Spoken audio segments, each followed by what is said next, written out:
Use footgalaxy.com for your packs, bets, and FIFA bets with FIFA coins. Link is in the description below. What's up guys, NepentheZ here and welcome back to another episode of the best team in FIFA. Today's team was actually sent in and picked on stream. Link to my stream is in the description below. We're going to be playing the games on stream and we're going to be playing the games in Division 1 with not just this, the best team in FIFA, but every future the best team in FIFA that I do, just so you guys know if it actually performs in Division 1 or not. So before we get into this, if you want to drop a thumbs up on the video, that'd be much appreciated. If you guys want to interact with me on social media, Instagram and Twitter, link is in the description below. If you want to send me teams, you can either do it through stream whilst I'm streaming, or through Twitter and Instagram, tagging me in your teams on Instagram or tweeting me with a foothead link on Twitter. Make sure to include the hashtag TBTIF in the tweet so that I can click on it and see all the teams for you guys. Now, what I don't usually show, what I'm going to show today as we look at the team, is the player instructions, because they're actually really important. So I've got Armero and Carvajal set to stay back while attacking. The team, as you can see on the screen as well, by the way, we've got Footies, Doumbia and Record Breaker Ronaldo, Gareth Bale and Paul Pogba, Nainggolan and Toni Kroos, Sergio Ramos, Chiellini, Armero and Carvajal at right back with Buffon in net. Now, I wasn't too pleased with some of these players. For example, Toni Kroos at CDM. I have played a fair few games with him now. We're up to 33 games with him. And I'm not a huge fan of Buffon. I think his stats are actually really lackluster compared to most 90 rated goalkeepers. But the rest of the team is really nice. I'm not the biggest fan of the 4-2-2-2, so I'm out of my comfort zone with this formation. I set both fullbacks to stay back while attacking. I set both midfielders to stay back while attacking, both centre mids. Both the cams are just on what they're usually on, their basic instructions. And the two strikers are set to stay central and get in behind. Now, this is actually relevant for every striker you ever have. Always put your strikers to stay central and get in behind. It's going to make them run off the shoulder of the last defender. It's going to really help with crossing, through balls and chip through balls. It's not really that great if you've got a flat midfield, because if you've got, like, let's say you played a 4-3-2-1 and you've got a flat midfield 3 and you've got all 3 of your attackers on the shoulder trying to run in behind, you've got absolutely no one in between the gap between the attack and midfield to kind of interlink the play.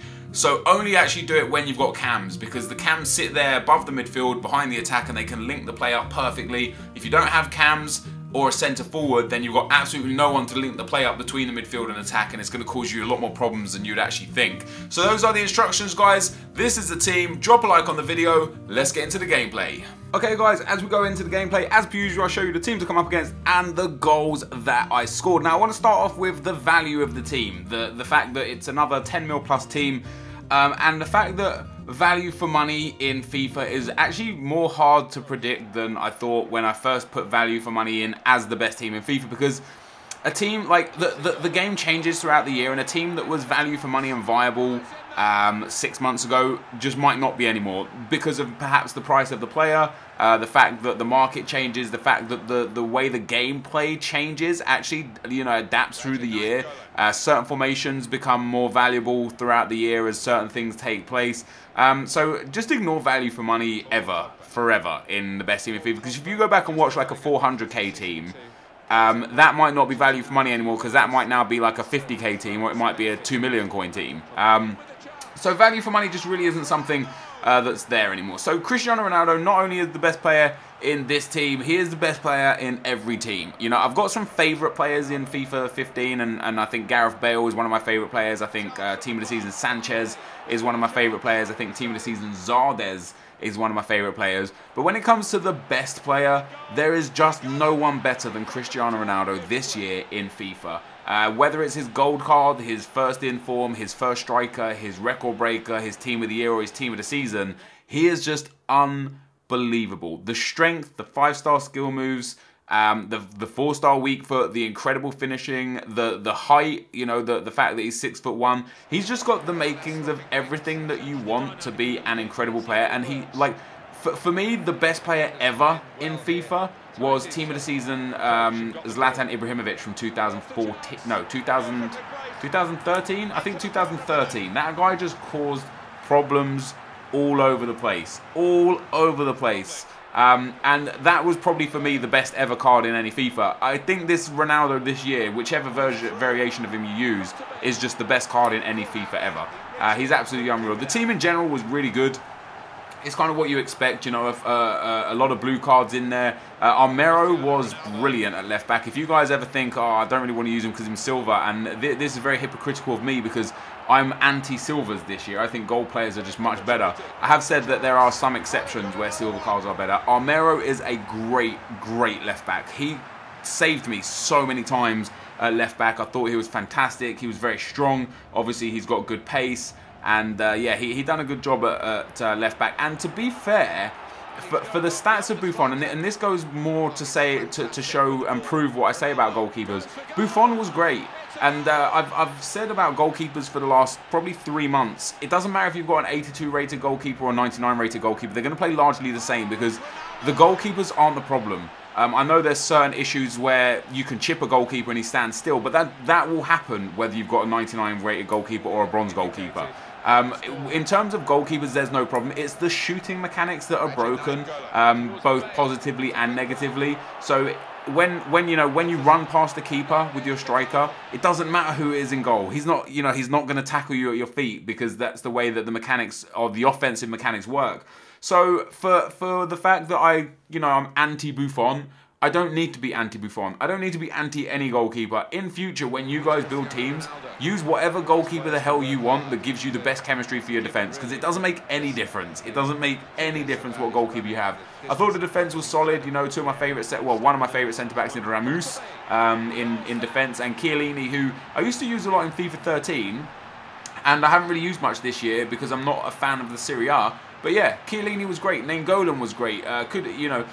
Could use a few more skill moves. I found him lacking a little bit in that area, but he was pretty good. Pogba I felt was great. Doumbia was fantastic in this team. I think Doumbia and Ronaldo actually might have scored the same amount of goals. I just remember Ronaldo a hell of a lot more. Ronaldo did get 2 penalties as well, so if you take away the 2 penaldos, I think Doumbia and Ronaldo scored the same amount of goals in these 4 games that we played. Now, bear in mind again that these are Division 1 games, and here we go, 90th minute against this guy. This was definitely the toughest game of the 4 that I had. Passed it to Gareth Bale. Gareth Bale was there. It's different for me. I've played about 200 games with Gareth Bale at CDM, so it was strange for me to use him at cam. I forgot how good he was at cam and at striker. Because I've played him at CDM for so long in my super team. I haven't really played with him up front recently. So to have him back up front, yeah, Bale's special. The reason why I fell in love with Bale in this game in the first place was because playing him at right wing in a 4-3-3, he used to score at least a goal a game for me. Playing him at a striker in a 4-1-2-1-2 or a 4-3-3, he would score on average 2 goals a game for me. As the game developed and better cards came out and Team of the Seasons and Team of the Years and Informs and such, it just wasn't viable to have Bale up front when you can have players like Team of the Season Suarez or Inform Suarez or the Team of the Season Griezmann. I wanted to try those players, but I still wanted Bale in the team, which is why I sent him at CDM. And he is a great CDM, but he's a great cam, he's a great midfielder, he's a great attacker. He is great absolutely anywhere. And that goes for Ronaldo as well. If you've got any version of Ronaldo, he just works anywhere on this team, and I'm going to show you that in a future video. I'm going to do an episode of the best team in FIFA that is not my team. It is a subscriber's team, but it is the best team in FIFA. And you'll see what I mean when the video comes up, and you're going to see what I mean about Ronaldo being able to play absolutely fucking anywhere, because it is brilliant. That was the last goal there of the episode, guys. Gareth Bale picking up a 3 kick. I think Bale scored about 3 goals. Doumbia got some goals. Pogba and Nainggolan got in on the action. The only midfielder that didn't score for me was Toni Kroos. The defense was solid. This team was great. If you've got the money for it, even if you have to buy the lesser versions of the cards, the downgraded versions, go for it. This team is great to play with. It was a lot of fun, and I think you guys will enjoy it. I think without the special cards, especially the Serie A version, you probably get it for super cheap. Picking up Ronaldo and Bale is not going to be cheap. It's not going to be easy, but if you can get those, or if you have got those, try this team with the best players that you can in the positions that you've got. I think you guys will love it. But this is going to be the end of the video, so thank you for watching. I hope you enjoyed it, and I'll see you next time. I'm out. Peace!